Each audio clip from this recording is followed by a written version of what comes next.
Chair lays out on second reading House Bill 675. The clerk read the bill. HB 675 by Lucio, relating to football helmet safety requirements in public schools. Recognizes Representative Lucio. Thank you, Mr. Speaker. Members, while much of the attention regarding football-related head injuries focus on the after effects and severity of concussions, we must not overlook the importance of measures that help prevent such tragedies from happening in the first place. The first line in defense in protecting football players from possible debilitating effects is the player's helmet.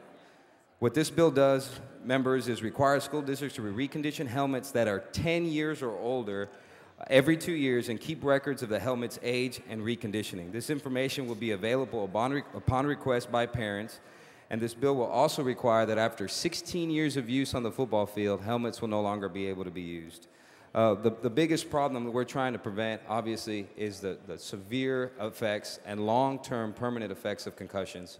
And unfortunately, what happens in school districts is the varsity football teams get the newest equipment, and the equipment gets passed down to JV, freshman, and then junior high teams.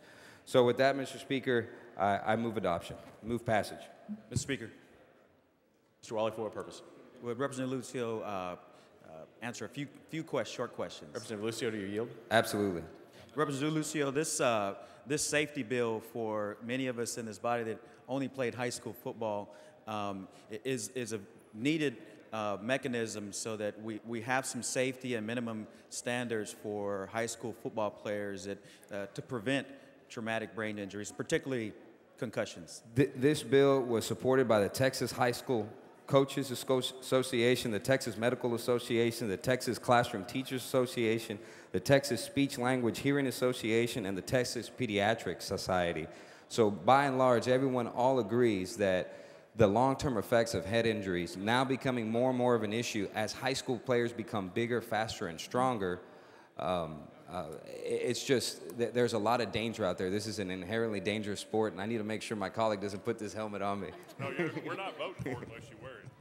And I need a signed contract. I can't do it. I can't. Come on. my understanding, Representative Lucio, is that helmet manufacturers recommend helmets be reconditioned every year. This is a minimal standard. Right. In order to meet the requirements of a warranty, most 90+% of football programs in Texas recondition every year or every other year. So this doesn't kick in till 10 years after use.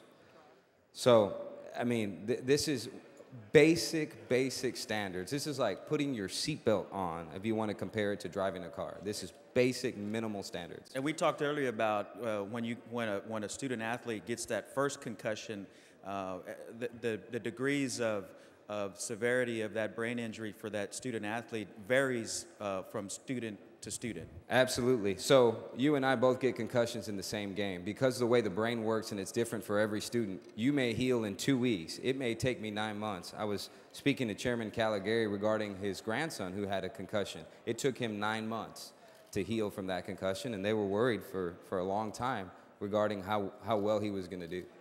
Thank you, Representative. Thank you.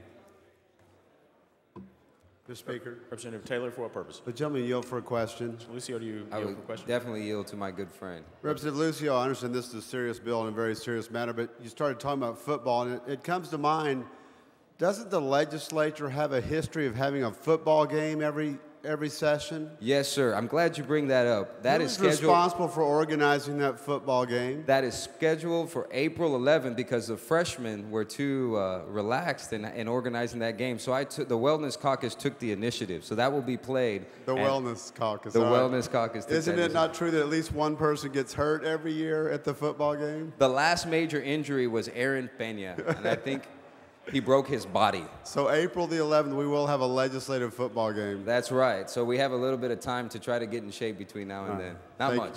Thank you very much. Thank you. Mr. Speaker, Mr. Legler, for what purpose? the gentleman yield for a question. Mr. Lucio, do you yield? Love to yield to my friend. We talked a little bit here. Yes, Now, sir. I'm question on this is, we talked about an unfunded mandate to our schools Yes, sir. and the remainder. And could you tell me a little more how many people redo, what percent of this will affect in our state, roughly?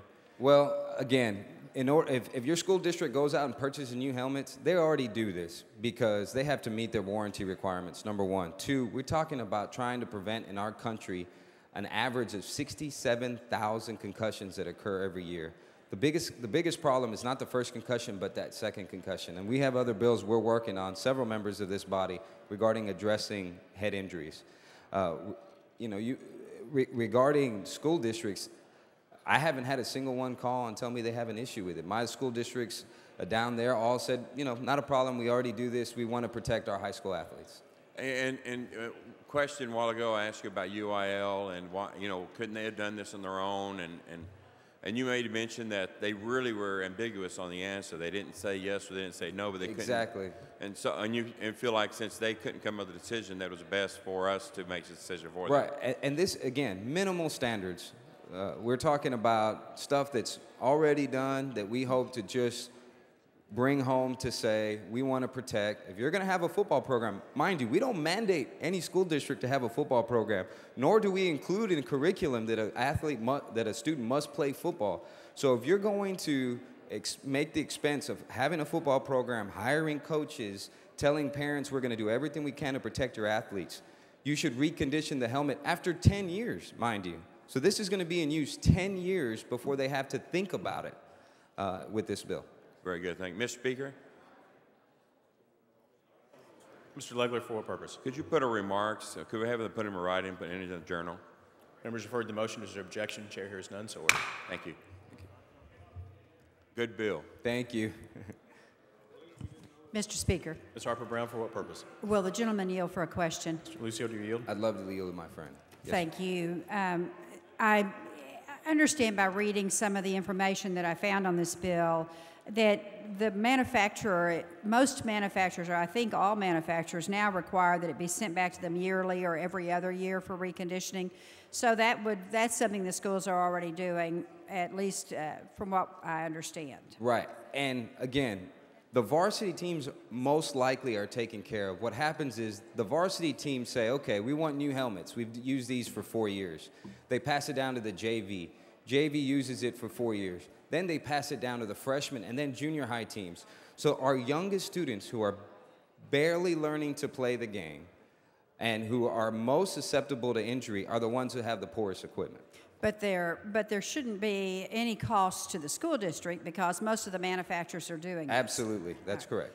As part of their warranty. And of course, there's a competitive market. They want their warranty to be as long-lasting as possible, so most of them are doing it. That's correct. All right, the second question that I have then is about the notification to parents. Right. The way I read the bill, the notification to the parents would be to every parent in the school, not just those involved in the football program. That requests it. If they request. If they request. All right. Thank you so much. Yes, yes, ma'am. Move passage, Mr. Speaker. Anyone wishing to speak for or against House Bill 675? Question occurs on passage and engrossment of House Bill 675. All those in favor say aye. Mr. Keffer, for what purpose? I think Mr. Lucio should put it on. Come on, let's see what it looks like, baby. Yes, see if it's safe or not. Your hair won't get messed up. It's all right. All those in favor say aye. All those opposed, nay. The ayes have it. House Bill 675 is passed to engrossment.